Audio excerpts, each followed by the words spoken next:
Welcome learners to my course Computer Fundamentals। Previous lecture में हमने देखा था कि हम किसी भी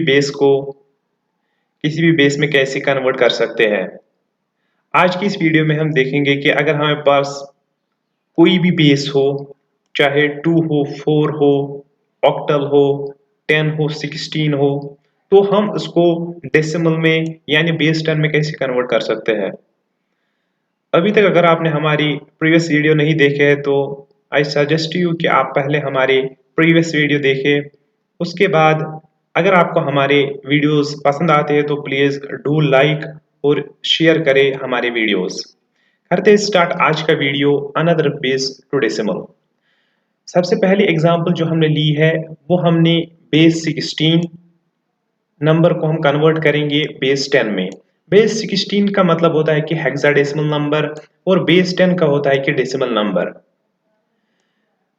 हेक्साडेसिमल और डेसिमल में आपस में क्या डिफरेंस है और हम कैसे रिप्रेजेंट करते हैं हेक्साडेसिमल में और डेसिमल में, ये सब बेसिक चीजें हमने प्रीवियस लेक्चर्स में देखी है। आप वो जाके देखिए, तब जाके आपको बेसिक्स क्लियर होंगी। उसके बाद ही आप आज का लेक्चर देखिए। हमने एक नंबर लिया है बेस 16 में 1 A एंड C।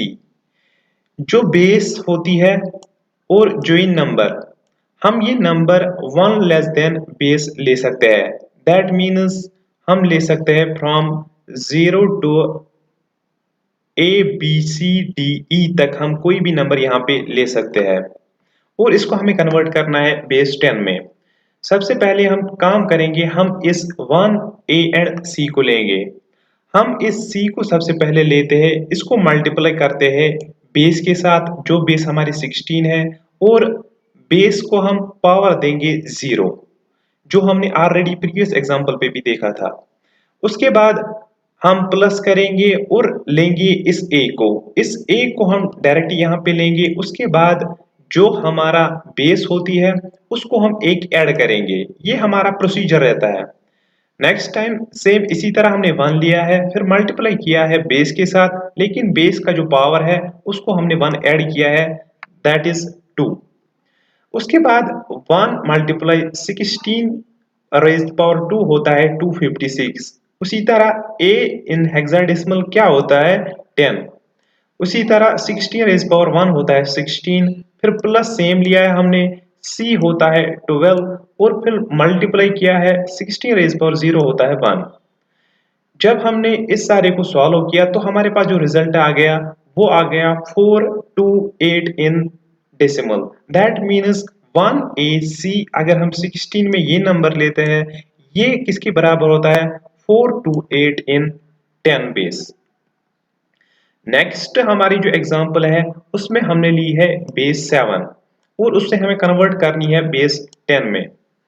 हमने एक नंबर लिया है 4052 जिसकी बेस 7 है और इसे हमने बेस 10 में कन्वर्ट करना है। सॉल्यूशन सेम है। सबसे पहले हमें क्या करना है कि हमने यही 4025 नंबर लेना है। उसके बाद ये जो लास्ट वाला नंबर है यहाँ पे ये 4052 है, यहाँ पे भी है 4052। तो हमने सबसे पहले ये वाला जो 2 है ये हमने यहाँ पे लिया है, उसको मल्टीप्लाई किया है बेस के साथ, बेस हमारी 7 है, और उसको ऐड किया है पावर 0। सेम यहाँ पे भी हमने फिर पावर में 1 ऐड किया है। उसके बाद हमने 5 लिया है, 5 को मल्टीपल किया है base, raise the power, power को 1 ऐड किया है, दैट मीन्स 1। फिर हमने 0 लिया है, 0 इंटू बेस जो हमारी 7 है उसको पावर को एक ऐड किया है, दैट मीन्स 2। फिर हमने 4 लिया है, 4 मल्टीप्लाई 7 जो हमारी बेस है और उसको एक पावर को ऐड किया है, that means 7 raise the power 3। जब हमने इसको सॉल्व किया वो होता है 4 इंटू 7 रेज पावर 3 होता है 343। 0 सेम लिया है, मल्टीप्लाई 7 रेज पावर 2 होता है 7 into 7 that is 49। 5 multiply 7 raise power 1 होता है 5, हमने सेम लिया है, 7 रेज पावर 1 होता है 7। उसके बाद 7 रेज पावर 0 होता है 1 और 2 हमने सेम लिया है। जब हमने इसको सॉल्व किया 4 मल्टीप्लाई 343 होता है 1372। 0 मल्टीप्लाई कुछ भी हो तो हम 0 ही लेते हैं। 5 मल्टीप्लाई 7 होता है 35 और 2 मल्टीप्लाई 1 होता है 2। इस सारे नंबर को ऐड करके हमारे पास जो नंबर आया 149। मे बी यहाँ पे कोई मिस्टेक हुई होगी, आप अपने कैलकुलेटर से भी इसको चेक कर सकते हैं, यहाँ पे कोई और नंबर हो सकता है। 1372 प्लस अगर हम करेंगे 35 वो होता है 730, वो होता है 1407 और 2 वो होता है 1409। ये यहाँ पे 1409 बाय मिस्टेक यहाँ पे 0 चला गया है, आप ये खुद भी दे सकते हैं। उसके बाद हमने और एक एग्जाम्पल जो ली है वहां पे हमने बेस 6 ली है जिसको हमने कन्वर्ट 10 में करना है। यहाँ पे जो एग्जाम्पल हमने ली है वो हमने ली है 4052। सॉल्यूशन हम देखते हैं, हमने लिया है 4052। सबसे पहले हमने ये 2 लिया है, उसको मल्टीप्लाई किया है जो हमारी बेस है दैट इज 6 और पावर पे हमने क्या लिखा है सबसे पहले 0। राइट हैंड साइड में जो पावर होता है वो 0 होता है, फिर जितना हम लेफ्ट की तरफ जाते हैं पावर में एक एक हमें ऐड करना होता है। ये हमने पिछले लेक्चर्स में भी देखा था। सेकंड टाइम हमने 5 लिया था और उसको मल्टीप्लाई किया है 6 जो हमारी बेस है रेज पावर 1, सेम यहाँ पे बेस को एक ऐड किया है और यहाँ पे भी पावर को एक ऐड किया है। इस सारे का रिजल्ट जो है 6 रेज पावर 3 होता है 216, 6 इंटू 6 होता है 36, 6 इंटू 1 6, 2 इंटू, जब हम इस सारे को ऐड करते हैं जो हमारा नंबर आया वो आया 896 इन डेसिमल।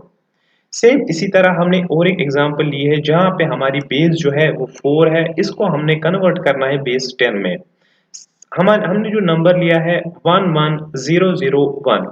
आपने एक यहाँ पे इंपॉर्टेंट चीज याद रखनी है, जो यहाँ पे बेस है 4 और जो ये नंबर्स है, बेस और नंबर्स में ये डिफरेंस है कि हमें नंबर्स 1 लेस देन बेस होने चाहिए। एक बार मैंने एक कॉम्पिटिटिव एग्जाम में देखा कि उन्होंने एक नंबर दिया था बेस से 1 हमने मोर, फॉर एग्जांपल उन्होंने यहाँ पे दिया था कि 143 और उसकी जो बेस दी थी वो 4, जो टोटली एब्सोल्युटली रॉन्ग क्वेश्चन है। तो आपने ये ध्यान रखना है, सबसे पहले हमने सॉल्यूशन में क्या देखना है कि हमने 11001 लेना है, उसको सबसे पहले ये वाला 1 हमने लिया है, उसके बाद उसको मल्टीप्लाई बेस के साथ किया है और पावर में हमने 0 लिया है। सेकंड टाइम हमने 0 लिया है, बेस मल्टीप्लाई की है और पावर में एक ऐड किया है। थर्ड टाइम हमने और 0 लिया है, मल्टीप्लाई किसके साथ किया है, बेस के साथ, और पावर में ऐड किया है 1। उसके बाद हमने 1 लिया है और मल्टीप्लाई किया है बेस के साथ और पावर में ऐड 1, और उसके बाद लास्ट टाइम हमने 1 लिया है और मल्टीप्लाई किया है बेस के साथ और बेस का जो पावर है उसको हमने 1 ऐड किया है। इसको हमने सॉल्व करके देखा कि 1 इंटू 4 इंटू 4, 4 इज फॉर 4 का मतलब होता है कि 4 को 4 बार मल्टीप्लाई करना, वो होता है 264। उसके बाद 1 सेम लिया है, 4 को 3 बार अगर हम मल्टीप्लाई करें वो 64 होता है। 0 सेम लिया है, उसके बाद 4 को 2 टाइम्स अगर मल्टीप्लाई करें 4 4 जार होता है 16। इसी तरह सेम यहाँ पे भी 4 और यहाँ पे भी 1, 4 इज फॉर 0 होता है 1। इसको सॉल्व करने के बाद 256 यहाँ पे होगा 264 और यहाँ पे है 64, यहाँ पे है 0 इंटू 16, कुछ भी 0 का किसी से मल्टीप्लाई करे वो क्या होता है, वो 0 ही होता है, इसीलिए यहाँ पे 2 टाइम्स 0 आया है और यहाँ पे 1 मल्टीप्लाई 1 होता है 1। इस सारे को ऐड करके आप देख लेना खुद भी, इसका जो आंसर आएगा वही हमारा होता है 10 इन डेसिमल, अगर हम ऐसा नंबर बेस 4 में लेंगे। लास्ट एग्जाम्पल हमने ली है बेस 13 में, हमने एक नंबर लिया है उसको हमने कन्वर्ट किया है बेस 10 में। 1AC एक हमारा नंबर है जो 13 में है, उसको हमने कैसे किया है, सबसे पहले हमने C लिया है, उसके बाद मल्टीप्लाई बेस किया है, बेस को पावर क्या लिया है 0। सेम इसी तरह A लिया है, फिर बेस ली है, बेस को किसके किया है, पावर को हमने एक ऐड किया है। फिर हमने 1 लिया है, 1 मल्टीप्लाई बेस, उसके बाद जो हमारा पावर होती है बेस की उसको हमने एक ऐड किया है। इसको सॉल्व करके 13 इंटू 13 होता है 169, A मीनस होता है 10, 13 होता है 13, 13 रेज पावर 1 होता है 13, उसके बाद C मीनस 12 और 13 रेज पावर 0 होता है 1। इस सारे को सॉल्व करके हमारे पास जो आंसर आया 311 in 10, that means 1AC in 13 is equal to 311 in base 10। Last में हमने 3 क्वेश्चंस आपके लिए भी दिए हैं, आप घर में जाके प्रैक्टिस कीजिए। आपको मालूम होगा कि ये जो नंबर सिस्टम है ये हर किसी कॉम्पिटिटिव एग्जाम में, इसके अलावा बीटेक कोर्स में, इसके अलावा अगर आपने कंप्यूटर 10th 12th में लिया है तब भी जाके आपको ये पूछा जाएगा। 11th सिलेबस में भी ये ऐड किया गया है। इसके अलावा अगर आप एमएससी या बीएससी इन फिजिक्स या किसी भी स्ट्रीम में करते हैं, आपको नंबर सिस्टम के लेक्चर्स और एक नंबर को दूसरे नंबर पे कन्वर्ट करना, ये आपको जरूर पूछा जाएगा। सो आई रिक्वेस्ट यू कि जब तक आप प्रैक्टिस ना करेंगे तब तक आपको ये क्वेश्चन समझ नहीं आएंगे। ये बहुत ही ईजी है, बहुत ही ईजी, आप किसी भी कॉम्पिटिटिव एग्जाम में ये मार्क्स उठा सकते हैं। अगर हमारे पास 1103 बेस 4 है, इसको आपने घर में जाके सॉल्व करना है, उसके बाद आपने हमें कमेंट में आंसर देना है। ये 3 क्वेश्चंस आपने करके हमें कमेंट में बता देना है। अगर आपको हमारा वीडियोस जो है वो पसंद आते हैं तो please do like and share our videos. That is all about the today's lecture. Thanks.